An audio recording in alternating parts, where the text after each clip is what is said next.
Bom, está todo mundo vendo aí uma tela do Open Board, que é da mesa digitalizadora. Todo mundo vendo, né?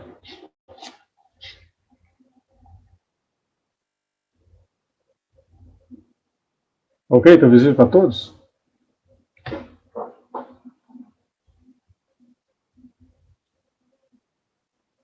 Vamos abrir aqui um documento, então.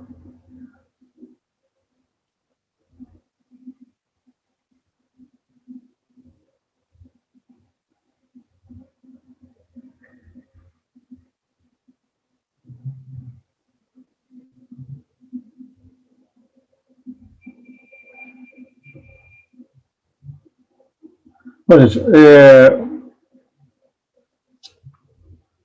como nós já nos encontramos na quarta, né, então é necessário fazer apresentações.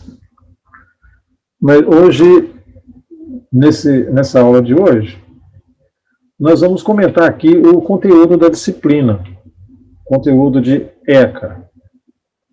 Vamos fazer alguns comentários, né? Opa. Deu um documento errado aqui.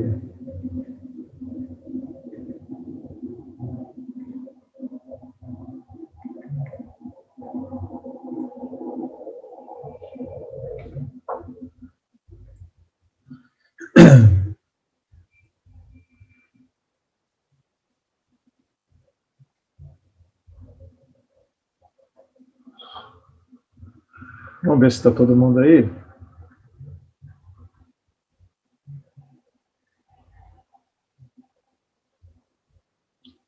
Bom,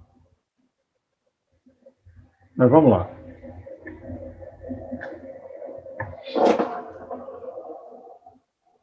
Deixa eu ver se está gravando. Porque eu configuro para gravar, mas às vezes não entra automaticamente. Pronto, ok, está gravando agora.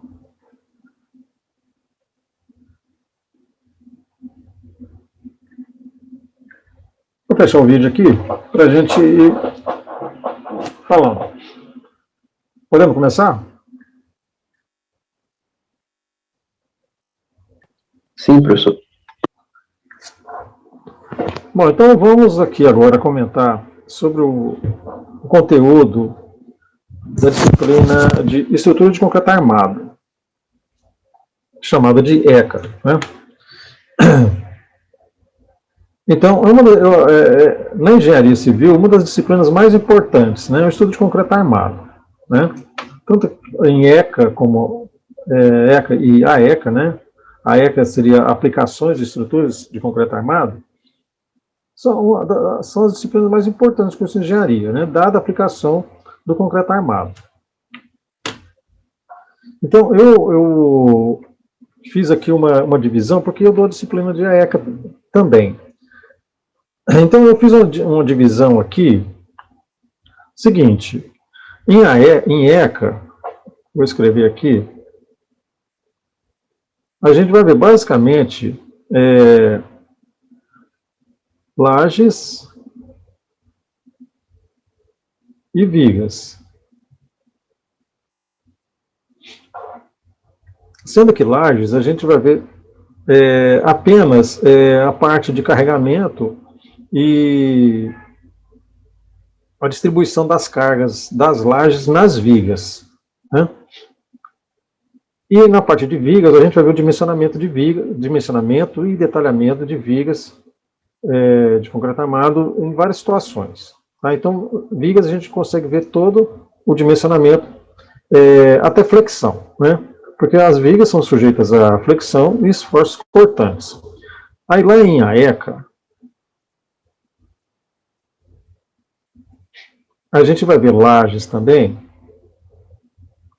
só que lajes a gente vai ver o dimensionamento e detalhamento de armação, já finalização de lajes. E em seguida, em outras aplicações das lajes, por exemplo, como em reservatórios, na verdade, as paredes de um reservatório são lajes também. Muros de arrimo também, vários tipos de muro de arrimo são lajes, numa situação vertical, né? E também, então aqui essa questão de lajes lá em AECA é bastante extenso, tem várias aplicações. E depois a gente fecha com pilares. É essa divisão que eu achei razoável, né? E ver todo o conteúdo, lajes, vigas e pilares, né? Considerando aí construções residenciais, né? Lógico também que o conteúdo que você vê em lajes numa residência, ela pode ser aplicada, por exemplo, numa laje de uma ponte, por exemplo, um viaduto, né? Lajes mais simples, né? Então, o conceito é bastante, ele se estende a outros tipos de construções, não só residenciais, né? Tanto vigas também e pilares também se aplicam em outras situações. Mas como não dá para ver tudo isso, né?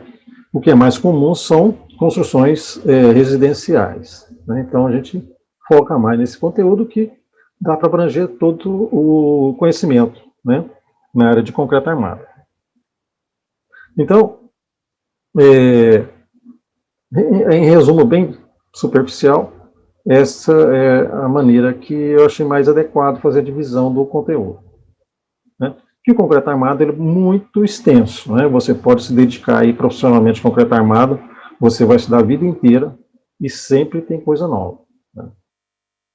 Nunca se esgota, né, o conhecimento de concreto armado. Tá, então vamos ver aqui basicamente o que a gente vai ver ao longo do semestre. Então a nossa disciplina ela é basicamente cálculo, dimensionamento e detalhamento também de armadura, né? Mas nós temos que ver inicialmente as propriedades do concreto simples, né? Também propriedades do aço. E eu acho que vocês têm uma disciplina específica que trata de concreto, como, acho que aula de laboratório, aula prática, alguma coisa assim, tratando o concreto como material, né? Dosagem, etc. Isso a gente não vai tratar aqui, mas eu vou comentar alguma coisa para a gente não ficar, porque ao longo do desenvolvimento da disciplina, a gente vai falar de uma coisa, né, que é uma propriedade do concreto e acaba que aí tem que parar e explicar o que é aquilo. Não, então já vamos falar todas as propriedades, né, de maneira bem genérica, para que a gente entenda lá na frente por que está sendo dimensionado daquele jeito, por que a gente está detalhando daquele jeito, né, porque algumas propriedades têm que ser respeitadas. Tá. Vamos ver também a classificação geométrica das estruturas, né. Dentro do concreto armado a gente tem vários tipos de geometrias das peças, né? Isso é importante no detalhar no cálculo. Depois vamos falar das lajes, né? Lajes de concreto armado. Nós vamos tratar aqui de lajes, eu não coloquei aqui, mas nós vamos tratar de lajes maciças. Por que lajes maciças? São as mais comuns em edifícios residenciais, né? E elas são mais simples de serem calculadas, né? E depois a gente vai ver, nós temos vários tipos de lajes, né? Existem as lajes pré-moldadas, são bastante populares, né? O cálculo não é tão complicado, é bastante simples. Temos as lajes nervuradas, né? Elas já são mais complicadas de calcular, né? Elas dependem de programas de computador para serem calculadas. Enfim, tem uma infinidade de tipos de lajes, né? Dependendo da situação, elas são mais aplicadas. Mas nós vamos tratar de lajes maciças. As lajes maciças, elas são às vezes trabalhosas de calcular, mas de maneira geral elas são mais simples, né? Do ponto de vista, né, didático, elas são boas de calcular, né? E são bastante comuns. Depois passamos o carregamento das lajes. Vamos passar a resolução de problemas, né? Vamos ver aqui vários tipos de como é que a gente faz o carregamento dessas lajes, como é que a gente bota a carga na laje. Porque voltando aqui, por que é interessante a gente começar pelas lajes? Porque o edifício, ele, né, esquematicamente, né, grosso modo aqui, deixa eu fazer esse desenho direito.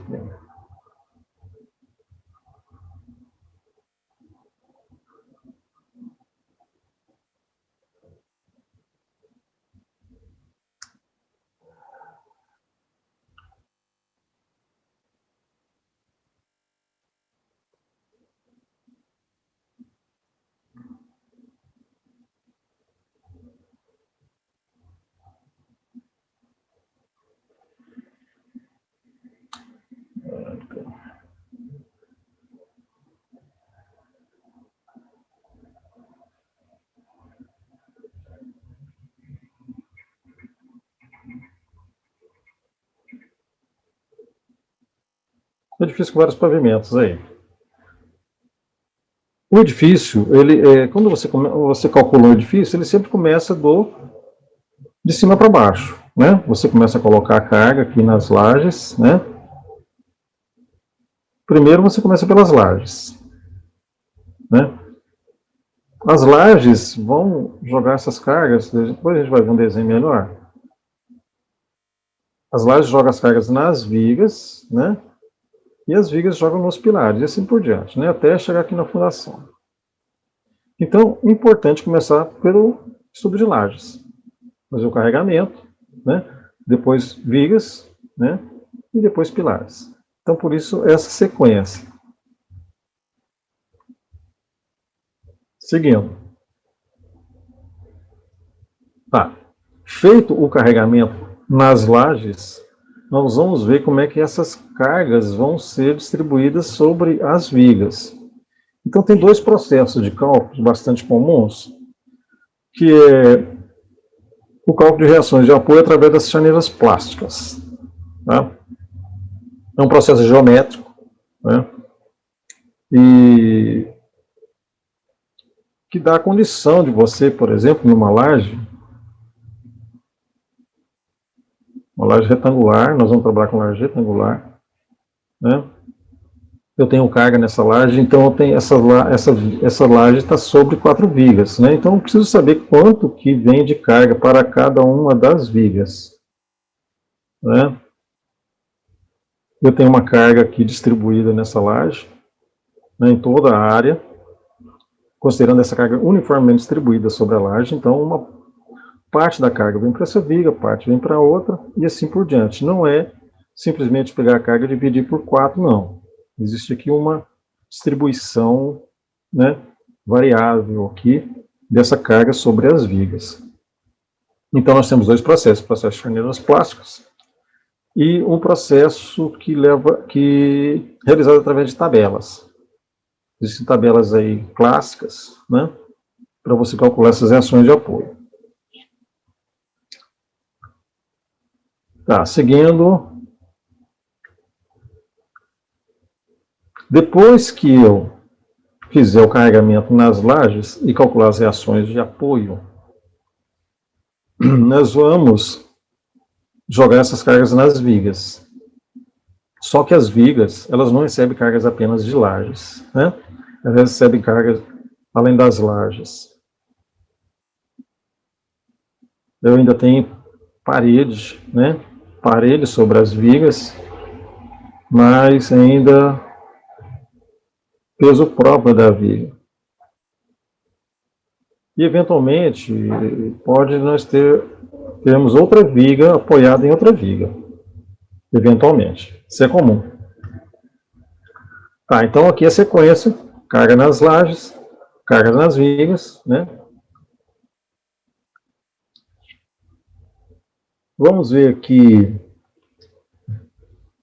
a partir de um projeto arquitetônico, a gente fazer o carregamento nas vigas, né? A gente vê como é que é esse procedimento, como é que a gente faz, depois de calcular todas as lajes, calcular todas as reações de apoio, a gente vê como é que vai ficar isso sobre uma pequena planta, um projeto arquitetônico a ser dado.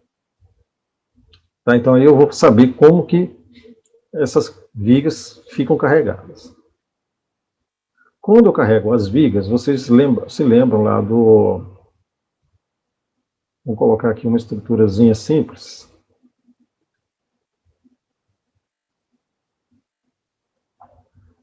Uma estrutura hiperestática.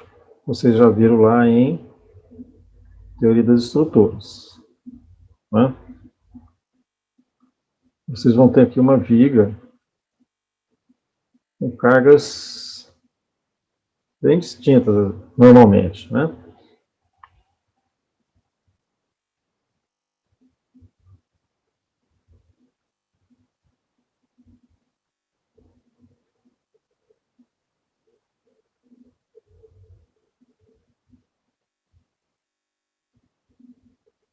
A viga sobre 4 apoios, que eu consigo obter dessa estrutura.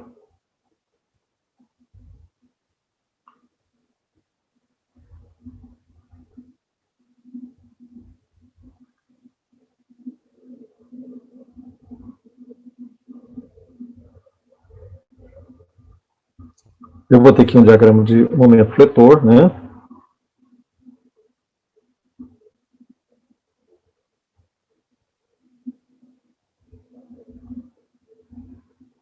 Aproximadamente isso. Vou ter um diagrama de esforço cortante. Vou botar outra cor aqui.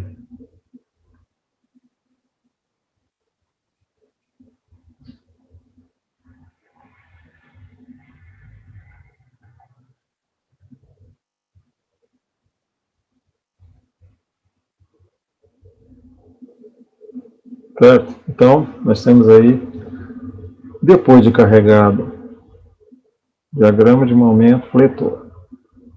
Esse diagrama de esforço cortante. Sim, depois que nós fizemos essa distribuição das cargas nas vigas, eu vou obter os diagramas, vou obter o carregamento na viga, né, total. Com isso, eu consigo obter os diagramas de momento fletor e esforço cortante. Então, com esse diagrama de momento fletor, eu já posso passar ao dimensionamento da viga, a flexão. Tá? O diagrama de momento fletor vai me dar condição de dimensionamento da viga, a flexão. Tá? Então, essa é a primeira parte do cálculo da viga. Né?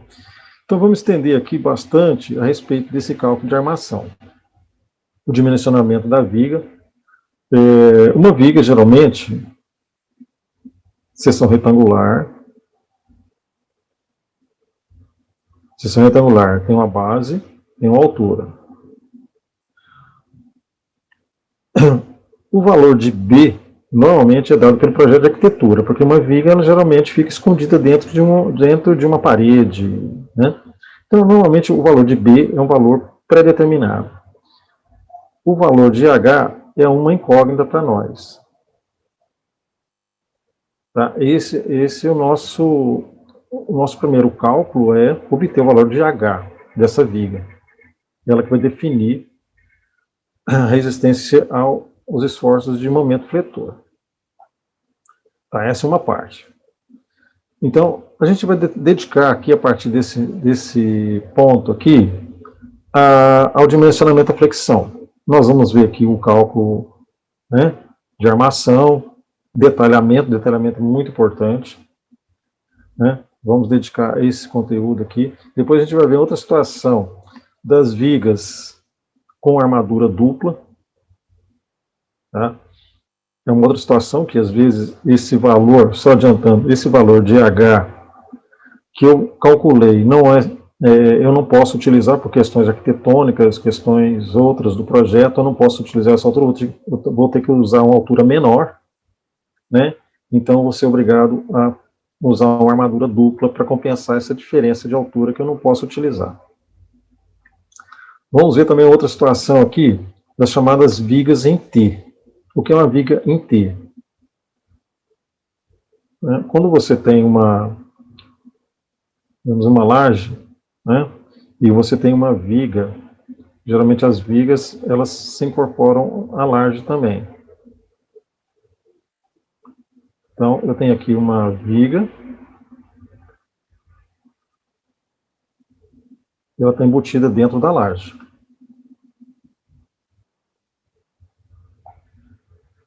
Então, essa porção aqui, ó, tudo é laje. Mas, essa outra porção aqui, ó, é viga. Então, eu tenho viga mais laje no mesmo corpo aqui. Então, eu posso... Existe a possibilidade de eu trabalhar com uma viga na forma de T. Que eu pego uma porção da laje aqui, a gente vai ver isso. Toda essa região aqui, ó, é uma peça só no cálculo. Então, é uma situação de viga em T. Tá? Isso também, às vezes, é uma solução muito boa no cálculo. Tá? Então, a gente vai ver o dimensionamento e detalhamento de vigas na forma de T. Tá?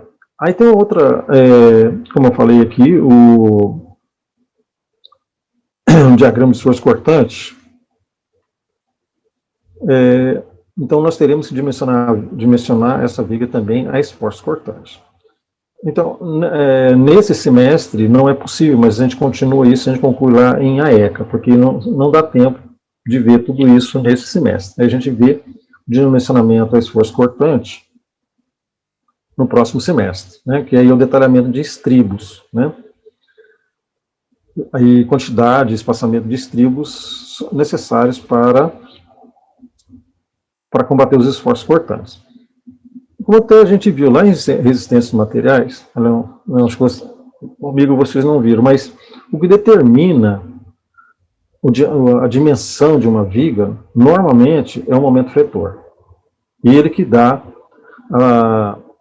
ele que impõe a altura da viga, ele que vai determinar a altura no caso aqui da viga, a flexão. Então, o esforço cortante aqui, se a mesma altura que der para o momento fletor, vai ser aceito no diagrama de esforço cortante. Existem exceções, né? A gente vai ver isso.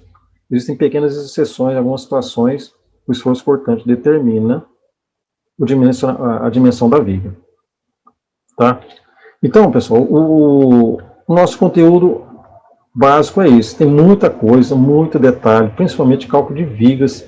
Existe muito detalhamento, muita coisinha, muita exigência de norma, né? Então, o conteúdo básico é esse e é bastante volumoso. Deixa eu ver aqui. Mais alguma coisa aqui. É mais um detalhamento aqui, né? Esse aqui eu coloquei aqui porque possivelmente isso aqui vai entrar lá em AECA, não sei se vai ser possível dar todo esse conteúdo aqui, por ele ser bastante minucioso e tal. Só comentando, voltando aqui. Aqui, sim, dimensionamento, detalhamento da armadura longitudinal na seção transversal. O que vem a ser isso? Eu tenho uma viga,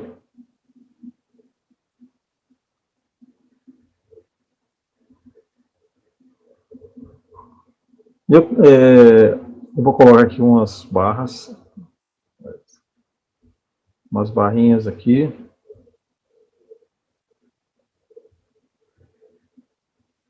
Então, o que significa isso? Uma seção B, H, eu tenho 3 barras de aço aqui na parte inferior dela. Então, essas barras, eu estou vendo aqui, o que eu estou vendo é uma seção transversal. Eu estou colocando as barras, essas barras são barras longitudinais, né? Então, mas eu estou detalhando, o detalhamento aqui, que está me interessando, é como eu coloco essas barras na seção transversal. Então, detalhamento da armadura longitudinal na seção transversal. Então, como eu disponho essas barras aqui dentro da seção? Se eu coloco 3 aqui, eu posso, às vezes, colocar mais 2 aqui, né? Enfim, como que eu distribuo essas barras na seção transversal? Existe situação também de...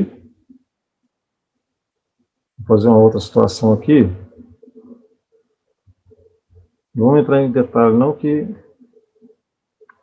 Deixa eu ver isso na frente. Às vezes as barras têm que ser na posição superior. Ou às vezes eu ainda tenho, no caso de armadura dupla, eu tenho que colocar barras aqui embaixo, complementares também.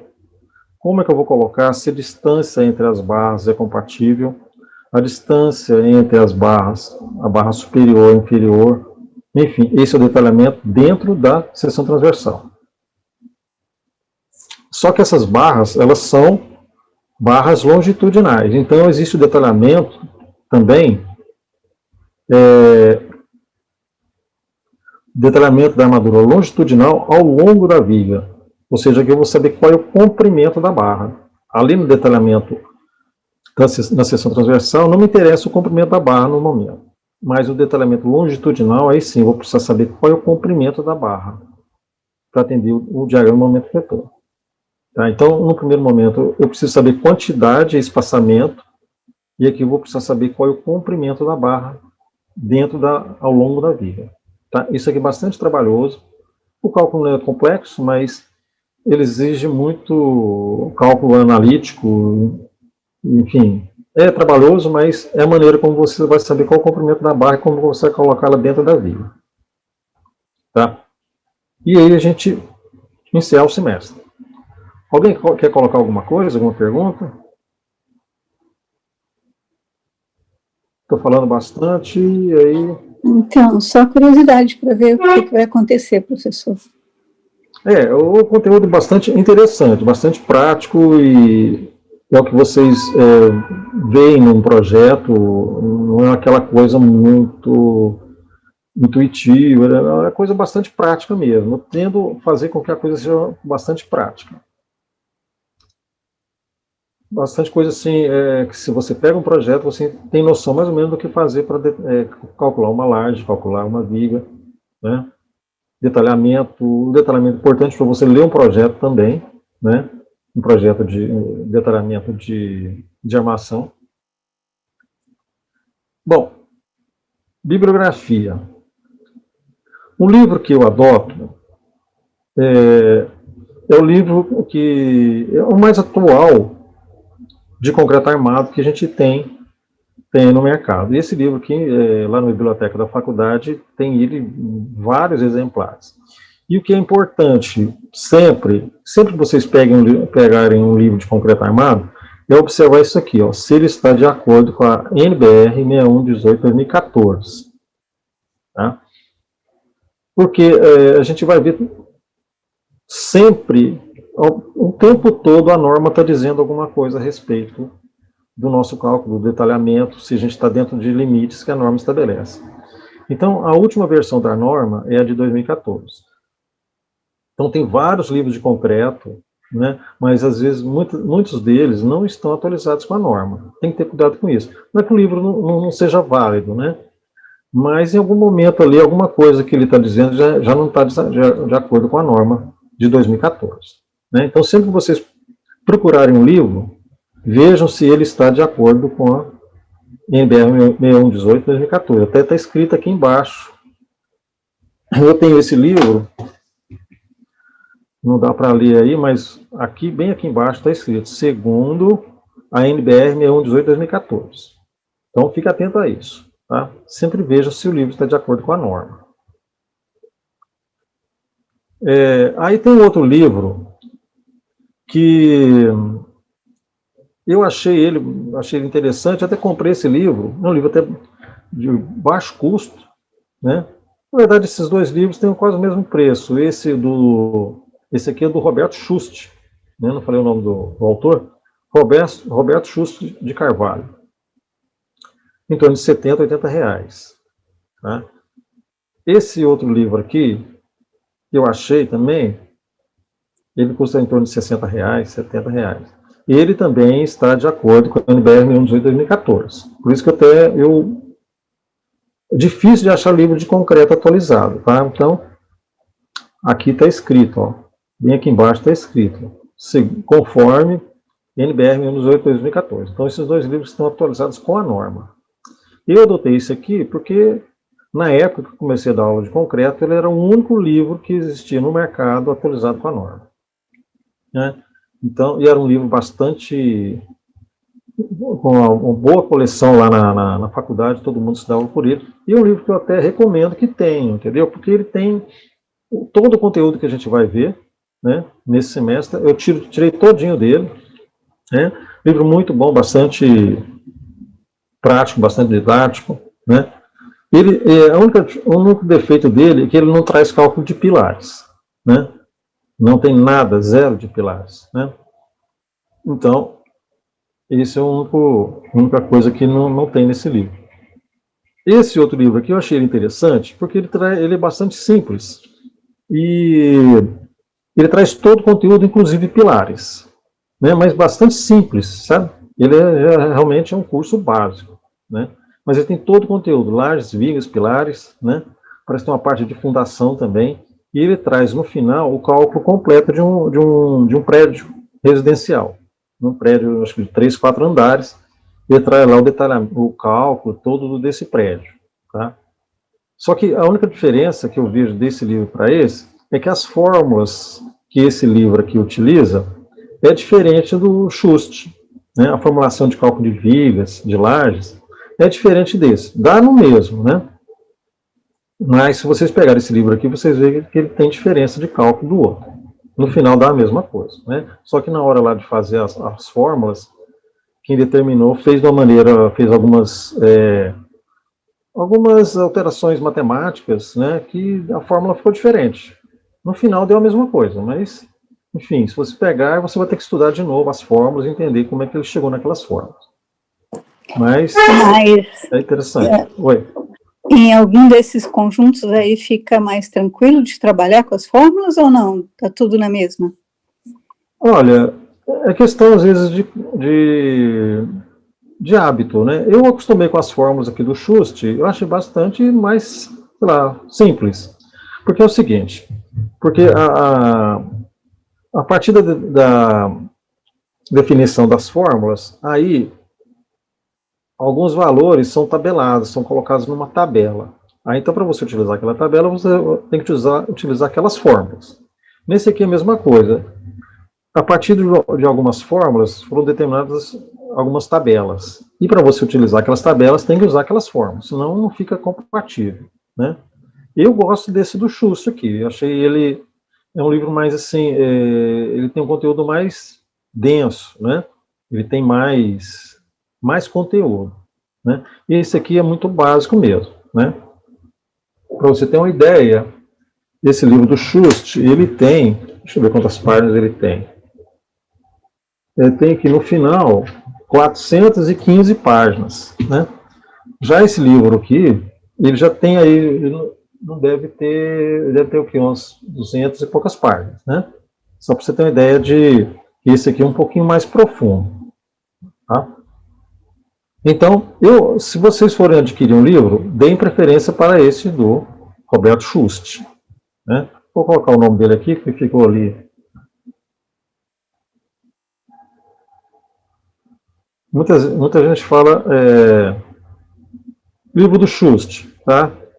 Então, é esse livro aí, muito bom. Então, ele é publicado pela editora da Universidade Federal de São Carlos, né? Universidade Federal de São Carlos é uma grande instituição aí no ensino da engenharia civil, né? Então, eu recomendo esse. Esse aqui, se vocês virem na biblioteca, é bom para dar uma olhada, ele tem esse dimensionamento de um edifício completo, né? É interessante de ver, né? Mas lembrando que as formulações são diferentes.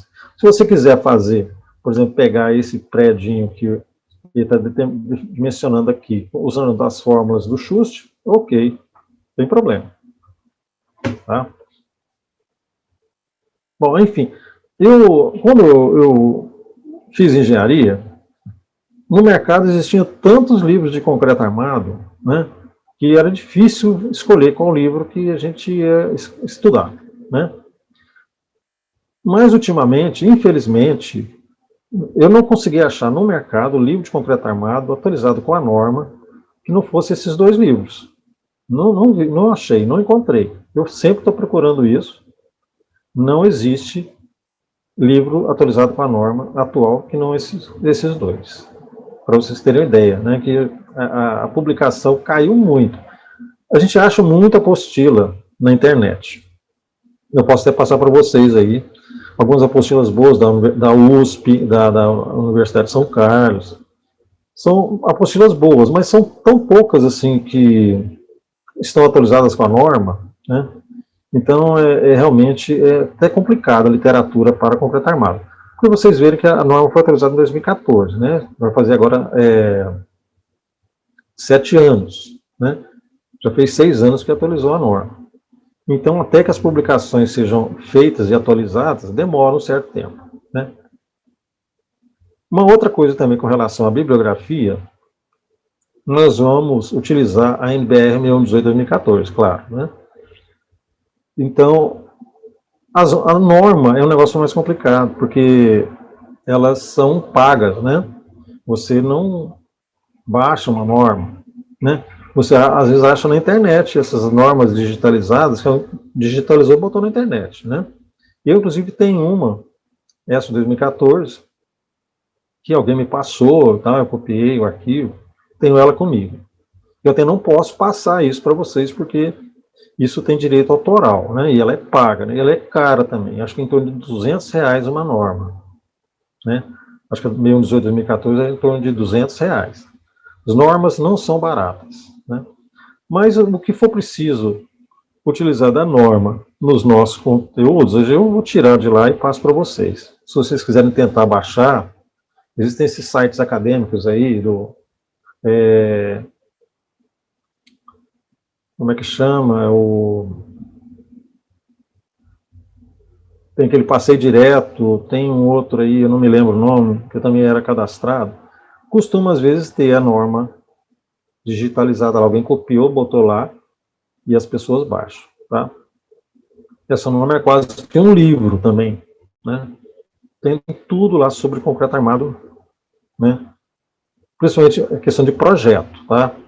Projeto, procedimento. Existem outras normas relacionadas a concreto armado, que não é a 6118, né? Tem outras normas com relação a lançamento de concreto, essas coisas, fabricação de concreto. Então, tem várias normas com relação a concreto, né?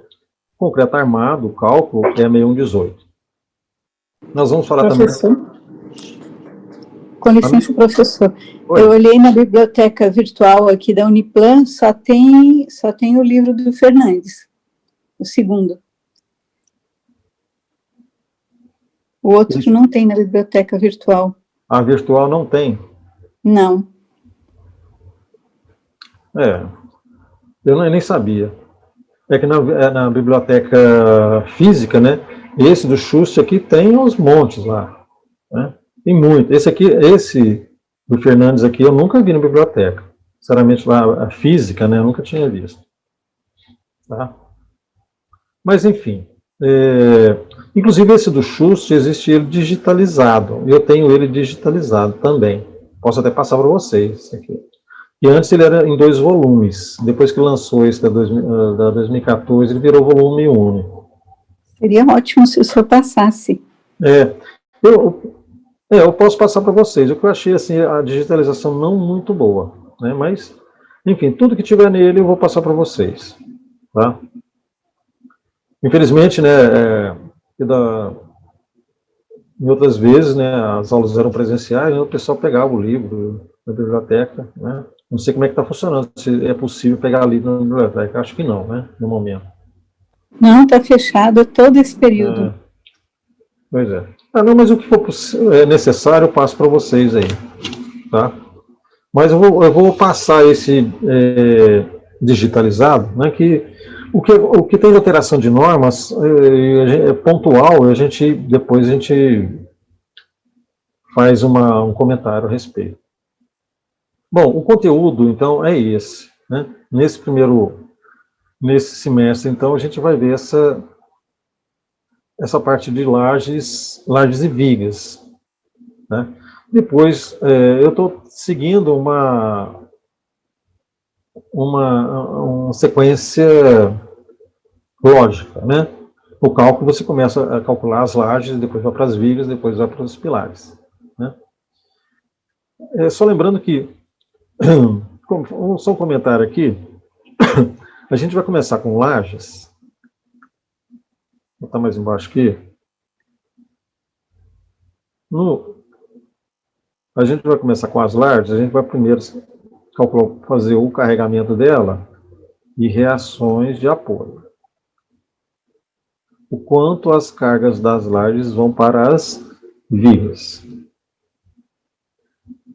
E a gente para por aí, né? Depois a gente vai estudar vigas. Aí nas vigas a gente vai ter também um carregamento. As reações de apoio que não vai interessar para nós, a princípio, vocês já viram isso lá em teoria das estruturas, né? Aí a gente vai fazer o cálculo a flexão. Mas e as lajes, né? Só que aí tem o seguinte, a questão é didática. O cálculo de lajes, né? Lajes a flexão. Porque eu só sei o carregamento e sei quanto ela joga nas vigas, mas e a espessura da laje? Como é que eu vou determinar isso, né? Aí nós vamos fazer o cálculo a flexão. Se eu tenho a carga, eu consigo determinar o diagrama de momento, não diagrama, a gente não faz diagrama de momento fletor em laje. A gente vai conseguir saber os momentos máximos. Com esse momento máximo, aí a gente dimensiona. O dimensionamento vai me dar a espessura da laje. E com a espessura eu consigo determinar a armadura. E como é que é feito isso? Utilizando os conhecimentos do cálculo de vigas. Tá? Então a laje é calculada como se fosse uma viga. Então por isso que eu não saio daqui. Eu não faço carregamento, calculo as reações de apoio e já calculo a flexão. Não, primeiro eu preciso conhecer como é que calcula uma viga, porque a laje é um caso particular de uma viga, né? Então, didaticamente é mais simples. Então, primeiro eu estudo as vigas, faço o cálculo da flexão, detalhamento, etc. Com o conhecimento de vigas eu consigo calcular lajes, tá? Por essa questão de ela ser um caso particular, né? Lembrando que o cálculo de lajes é um cálculo aproximado, não é um cálculo exato. A gente não consegue fazer cálculo exato de lajes se não usar programa de computador, né? Nós vamos fazer um cálculo com aproximação boa, né? Então, a partir dessa particularidade que a laje é uma viga. Uma viga tem base e altura, BH, e a laje é uma viga de espessura E base igual a 100 centímetros. A única diferença é essa. A viga tem base e altura, e uma laje tem base igual a 100 centímetros, ou 1 metro, e uma espessura que a gente vai definir através os momentos fletores máximos, né? Então, por isso, essa interrupção aqui. Eu começo com laje, depois vou lá para a viga, depois volto na laje, né? Por conta dessa questão didático, né? Você primeiro aprende a calcular a viga, depois vai para um caso particular, que é o cálculo das lajes. Tá? Bom, gente, mais alguma coisa? Eu não coloquei aqui nesse calendário aqui avaliação, porque ainda não está bem definido como é que serão as avaliações, se serão 2, se é 1 e quando vai ser. Então, em algum momento aqui eu vou inserir aqui a avaliação, tá? Então, nosso conteúdo é esse aí. Bastante interessante, prático, não é difícil, né? Lógico, chega um ponto às vezes que tem muito cálculo, muito detalhamento, às vezes é chato, tal, mas é interessante, é bom e eu acho mais fácil do que resistência de materiais, por exemplo. né? A gente vai falar muito de conteúdos de resistência a materiais, né? De deformação, de esforço de tração, esforço de compressão, né? Entendimento como é que é um comportamento do concreto e do aço, né? Então, resistência a materiais é uma disciplina básica também. O entendimento de resistência a materiais vai ser aplicado aqui também, tá? Então, muita coisa que a gente vai ter que obedecer a norma, sempre obedecendo a norma, né? Muita coisa, às vezes, você não sabe por quê, mas a norma disse que é daquela forma, então a gente tem que estar sempre de acordo com esses parâmetros, tá? E aí, alguma pergunta, alguma colocação?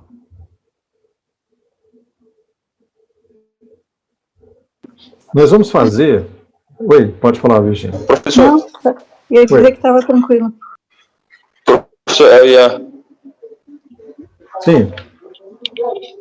A respeito das normas, porque eu não tenho muito entendimento disso aí, você falou que para a gente obter, a gente teria que pagar, né? Por que tem que pagar? A norma? Não, todas as normas são pagas. Tá? Todas elas, não só de concreto, mas todas as normas da ABNT são pagas, né? Enfim, realmente, muita gente reclama que é caro, realmente é caro, entendeu? Mas é como se fosse um livro, né? Você não consegue isso de graça, tá?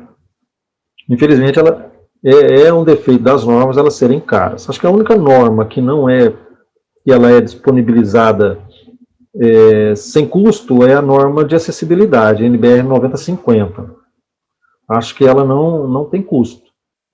Né, que é uma norma mais de arquitetura, né, de acessibilidade, etc. Então, essa norma me parece que ela é free, você baixa ela sem custo. As outras normas, eu não conheço outras normas que sejam sem custo, mas a maioria, todas elas são pagas, tá?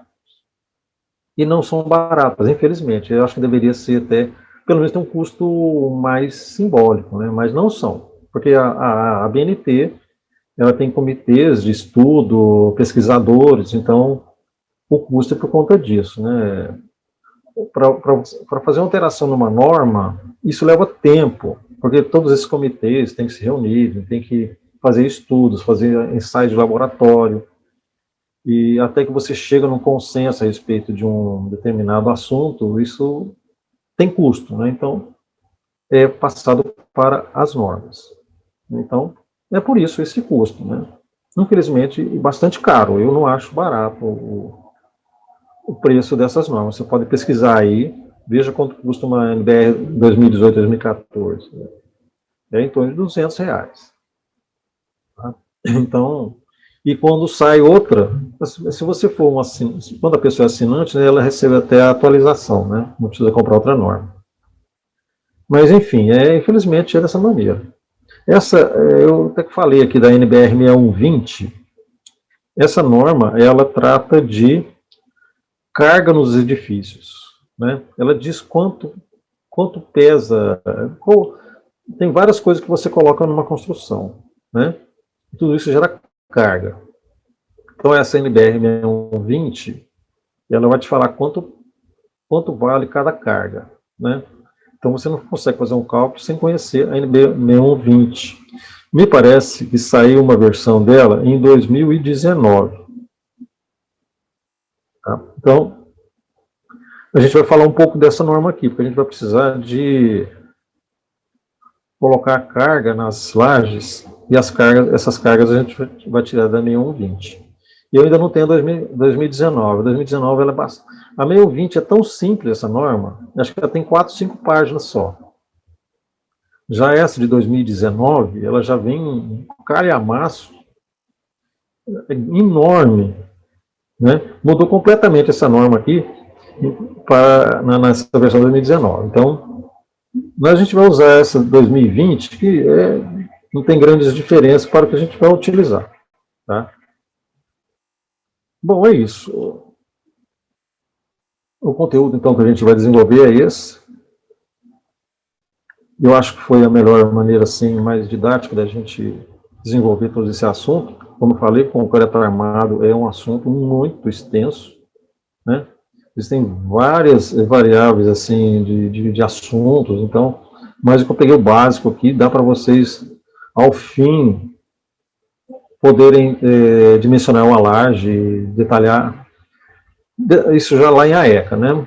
Você tem condição de detalhar uma viga, de, enfim, calcular toda o consumo de aço, o consumo de concreto, isso vocês vão ter uma noção bastante completa, tá?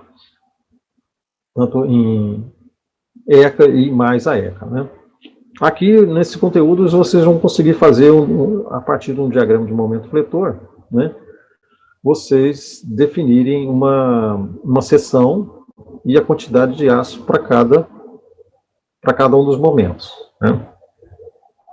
Então, tranquilo, o cálculo vocês vão ver que não é lá, assim, um bicho de 7 cabeças. Tá? Mais alguma pergunta aí, gente? Eu penso o seguinte, a gente fazer um intervalo, né? Nossa aula vai até às 9h40, né? A gente faz o intervalo e volta às 10 horas, tá? Mas ainda faltam uns 20 minutos ainda. E aí, alguma pergunta, alguma dúvida?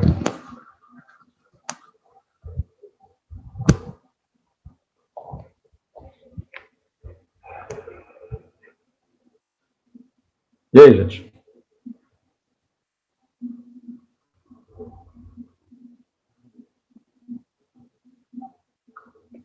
Por enquanto, não, professor. Deixa eu ver aqui mais que a gente pode debater aqui, porque eu não quero começar o... A gente vai ver, assim, nós vamos começar hoje vendo algumas... Já essa parte inicial aqui das propriedades do concreto. É uma coisa do aço. Tá? E... eu não quero iniciar agora nesse... senão a gente vai interromper. Mas então, como a gente já falou no início, o concreto armado é um material extremamente importante na engenharia civil, né? Porque os materiais básicos de estrutura são o concreto armado, né? O aço e a madeira. Os 3 materiais estruturais que a gente usa normalmente na engenharia civil, né? Não tem outro material aqui. Existe eventualmente alumínio, mas alumínio estrutural é um negócio muito complicado. Mas nós temos esses 3 materiais. O mais utilizado é o concreto armado. O aço também, né? Mas em menor escala. Estruturas de madeira, existem estruturas de madeira simples, né? Existem as estruturas mais complexas de madeira, mas tão pouco utilizada, né? Tão difícil de ser elaborado, etc. Então, é só aquelas construções mais simples, né? Que utilizam madeira. Então, concreto armado e aço são os 2 materiais principais na construção. E mais o concreto armado, né? O aço, ele é ainda pouco difundido, né, na construção brasileira, né? Nos Estados Unidos, por exemplo, utiliza-se muito aço. Até que no Brasil, ultimamente, a gente vê algumas construções em aço bastante importantes, né?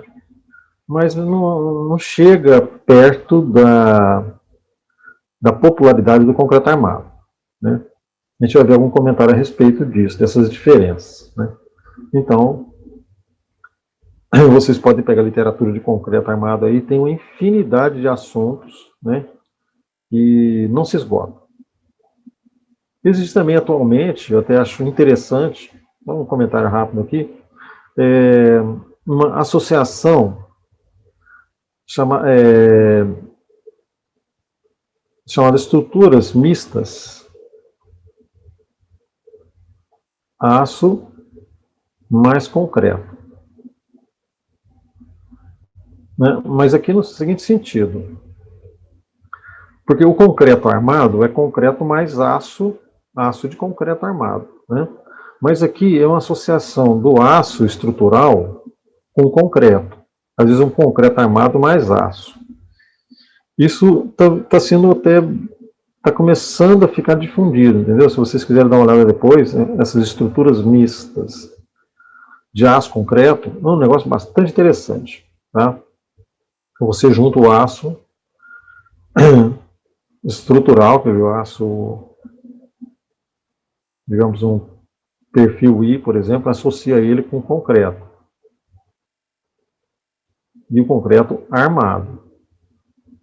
Né? Existem já essas estruturas mistas em execução, bastante importante, bastante atual, uma coisa bastante nova, né?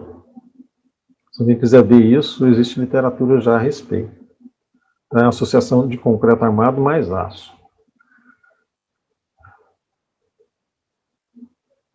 Não, gente, mais alguma coisa? Alguma dúvida? Professor, eu estou com duas dúvidas. Eu já cheguei um pouco, a aula já estava rolando. Eu estou vendo aqui no cronograma que tem dia 3 de abril é atividade complementar. O que seria isso? E sobre o concreto e sobre o concreto e o aço. No prédio de concreto armado, a gente tem que fazer todo o cálculo, né? De estrutura, onde vai estar as vigas, a espessura do aço que a gente vai usar e tal.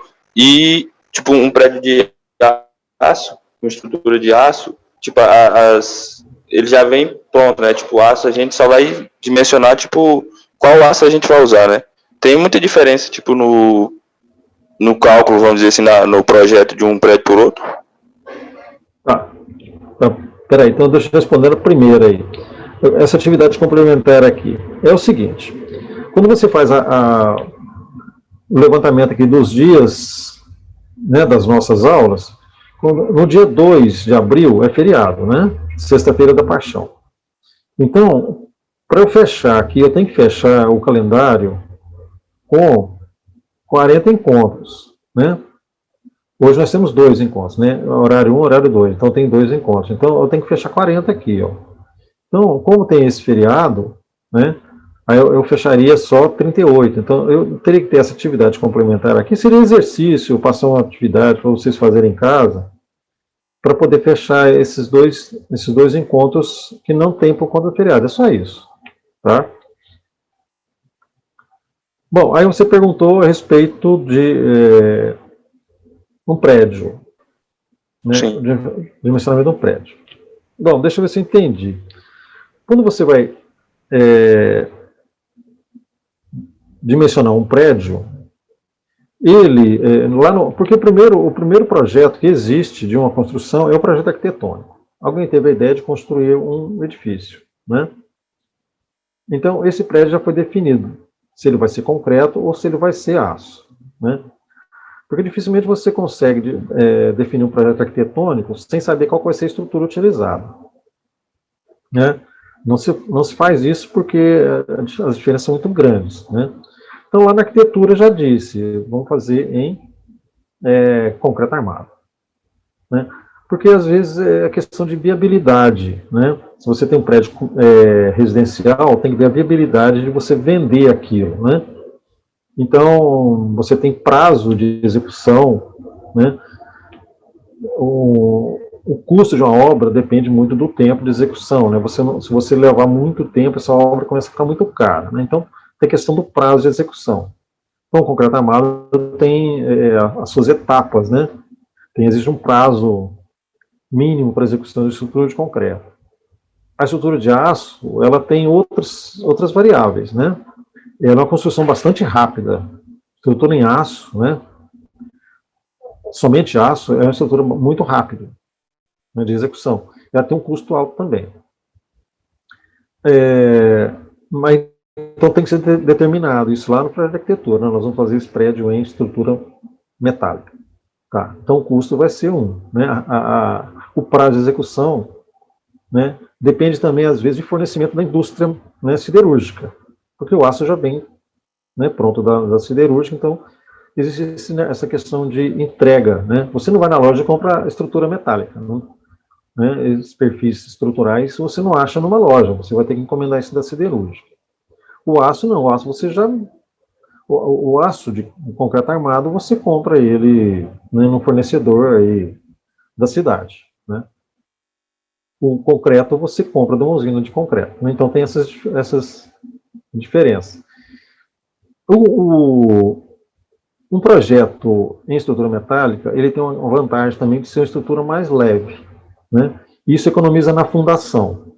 Você tem fundações mais econômicas, né? Então tudo isso tem que ser levado em conta. Você não faz um projeto de arquitetura e está pronto o projeto, está aprovado, não, agora deixa eu decidir se vai ser concreto ou aço. Não, não pode ser assim, né? Então já fica pré-determinado, lá na hora de viabilizar o projeto. Às vezes o projeto industrial, por exemplo, já se faz estrutura metálica, né? Tem a questão dos vãos também. Isso é interessante que os vãos, isso é importante também, né? Vocês veem que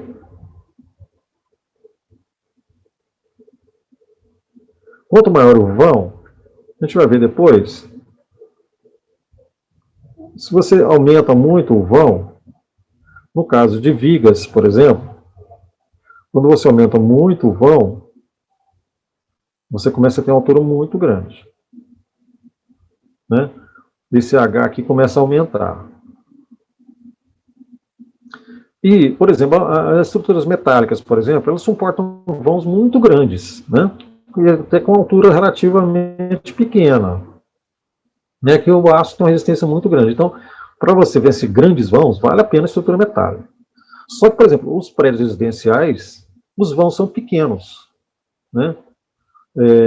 Às vezes vão, assim, no máximo 5 metros, vão de uma viga, né? Porque você tem muitos pilares, você tem muitos ambientes e tal, você acaba tendo vãos relativamente pequenos. Se você fosse utilizar uma estrutura metálica para fazer um edifício residencial, talvez não fosse viável, porque você vai ter vãos muito pequenos e às vezes né, não vai ser compatível com aquela estrutura, né?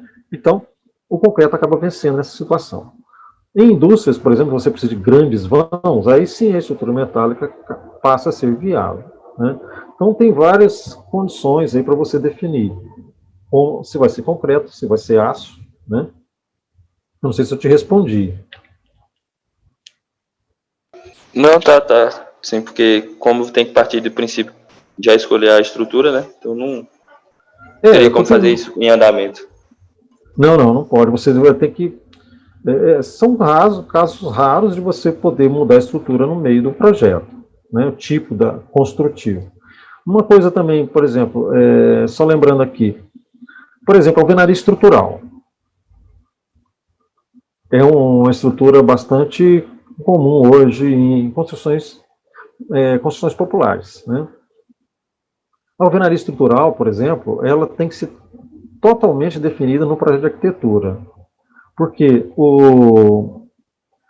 a modulação dos blocos estruturais, né, os blocos já vêm todos prontos, né, e ele tem várias peças que se encaixam perfeitamente, né, vários tipos de peças e de dimensões, que a dimensão de um ambiente depende da quantidade de blocos. Você não pode cortar um bloco desse, né?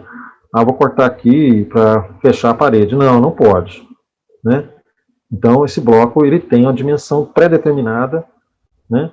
Se você associa um bloco com outro meio bloco, alguma coisa assim, aí você determina o tamanho de um ambiente, né? Então, a alvenaria estrutural é totalmente pré-definida através do que é chamado de família de blocos. Existe uma família dos tem uns 2, 3 famílias de blocos estruturais. Então, escolheu aquela dita família de blocos, aí você já começa a definir os ambientes. Não muda, tá? Então, a alvenaria estrutural é outra coisa que você define inicialmente. Vou fazer um prédio, vou fazer alvenaria estrutural. Então, tá, então o projeto de arquitetura vai ser todo feito ele com alvenaria estrutural, definida aqui. Já tem até programas prontos de AutoCAD com isso. Os bloquinhos todos contados certinho, tipo um jogo de Lego, né? Parecendo um Lego isso. Monta tudo certinho, o que deu a medida interna é aquela que deu o bloco. Você não define o tamanho do ambiente, quem define é o bloco, né? Então, uma outra coisa interessante é isso. Você define a estrutura antes, lógico, da execução. Agora, o interessante, por exemplo, na estrutura de concreto armado, existe uma disciplina também no curso chamada Sistemas Estruturais Concreto. Não sei se vocês já tiveram, se vocês têm essa disciplina, e eu até já dei essa disciplina em outros semestres, né? Ei, professor, essa disciplina nós estamos agora com aula nacional e está sendo minha tristeza, porque estamos fazendo fazer com arquitetura, tudo superficial. Ah, tá. São 3 disciplinas com arquitetura. Triste. Entendi. Nessa disciplina, quando eu dava essa disciplina, eu fazia o seguinte, acho que até o professor que dava essa disciplina, ele saiu da faculdade. A partir de vamos colocar aqui tentar fazer uma plantinha aqui.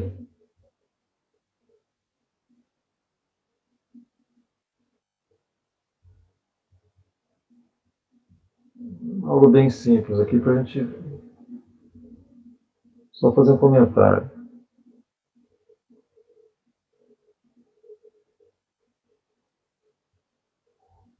Esse quadro aqui não está bom, não. Mas digamos que a gente tenha esse ambiente, assim.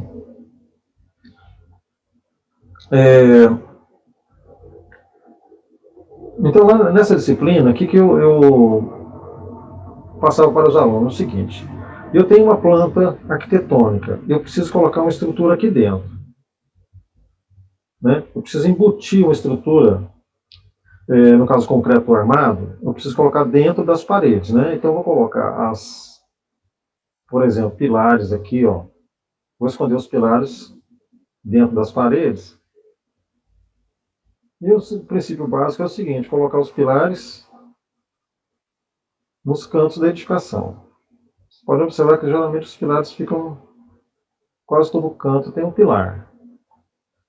Aí eu vou começar, aí o que acontece? Esse pilar com esse aqui, ele está me dando um vão, né? E esse aqui é o mesmo vão praticamente. Se o vão for muito grande, o que a gente faz? A gente coloca um outro pilar aqui no meio, né? Aí eu dividi esse vão aqui em 2 vãos. Eu estou dizendo que edifícios residenciais têm vãos relativamente pequenos, né? Aí vou ter que, normalmente, colocar um outro pilar aqui, né? Então, dividir esse vão também. Aqui, esse vão aqui, talvez já ficou até determinado aqui, por ser talvez um vão pequeno. Não tem escala aqui, mas tem outro vão. Possivelmente eu posso ter um outro aqui, ó, um outro pilarzinho aqui, já que eu tenho a parede, se eu quiser dividir o vão aqui, eu posso dividir de novo, né? Isso que eu estou dizendo, que os vãos em construções residenciais são vãos relativamente pequenos. Eu tenho muita alternativa aqui aonde esconder a estrutura. Aí, lógico, eu vou ter definido aqui as vigas. A gente vai ver isso aí no nosso assunto também. Aí eu vou colocar aqui uma viga aqui sobre esses pilares, e assim eu defini minha estrutura. Tá? Escondi toda a estrutura dentro da própria arquitetura. Por isso que, quando eu defino a arquitetura, praticamente a estrutura, o arquiteto já definiu. Ele pré-definiu, né? Ele disse, provavelmente a estrutura vai ser assim. O bom arquiteto, ele já faz isso. Ele faz o plano de arquitetura, eu vou colocar um pilar aqui, outro pilar aqui, ele já sabe mais ou menos. Aí, o engenheiro pode até deslocar, não vou colocar um pouquinho para lá, vou ajustar aqui, mas dentro de uma planta arquitetônica. Tá? Então, lá nessa disciplina, eu dava esse tipo de conceito aqui, né? Chamado lançamento estrutural. Tá? A partir de um projeto arquitetônico, a gente colocar uma estrutura dentro, né? Isso são as coisas mais interessantes no estudo no projeto estrutural, né? Você colocar a estrutura dentro de uma planta arquitetônica. E a gente vai ver isso aqui bem rapidinho, né? Quando a gente definir for dimensionar lajes, né, a gente vai ver isso aqui de maneira simplificada, né. Esse aqui é interessante que, num pavimento tipo, você tem... Num pavimento tipo, você tem um lançamento, simples às vezes de fazer, né? Esconde a estrutura lá, mas aí quando esse pavimento tipo chega, por exemplo, num pavimento térreo, porque você consegue repetir essa estrutura em todos os pavimentos tipos, que eles são iguais, né? Mas quando chega no térreo, o térreo é diferente do tipo, né? Então aqui começam as complicações. E quando o térreo vai para o subsolo é diferente do térreo. No térreo você tem uma grande variação, né? Você tem área de circulação, tem portarias, tem salão de festa, tem uma série de coisas, né? Piscina, às vezes, né? Então, o térreo nunca vai ser igual ao tipo, claro, né? E o subsolo é diferente do térreo, porque aqui no subsolo você tem garagens, né? E outras coisas, né? Então, a estrutura começa a ficar complexa aqui nessa região aqui, né? Onde aparecem as chamadas transições. Né, onde você começa a mudar a estrutura, começa a encaixar estruturas diferentes. Né? Então, aqui também tem transições, que a disposição dos elementos são bastante diferentes. Né? Então, aqui, realmente, a situação é bastante, às vezes, trabalhosa. Né? Mas, enfim, isso aqui é importante, o chamado lançamento estrutural. Infelizmente, a gente não consegue ver isso. Né? Que eu acho que estava embutida nessa disciplina de sistemas estruturais. Né? Mas até é bom que numa aula nacional aí, né, vocês questionem isso, como é que é feito isso, né? O arquiteto, inclusive o arquiteto, tem que ter noção disso aqui, né? Como é que ele vai? Ele não pode fazer, às vezes, definir um ambiente, às vezes, com estruturas muito difíceis de execução, né? Então ele tem que ter noção de lançamento da estrutura, tá? Bom, gente, mais alguma dúvida a gente vê depois aí. A gente pode fazer um intervalo agora, né? E a gente volta às 10 horas. A gente já começa aqui, tratando aqui já de propriedades do concreto. Tá? Tudo bem? A gente faz uma pausa agora, toma uma água, né? Vocês estão mais à vontade, né? Mas eu estou aqui 1 hora e tanto sentado. Aí a gente volta às 10 horas, tá bom? Combinado. Então tá bom.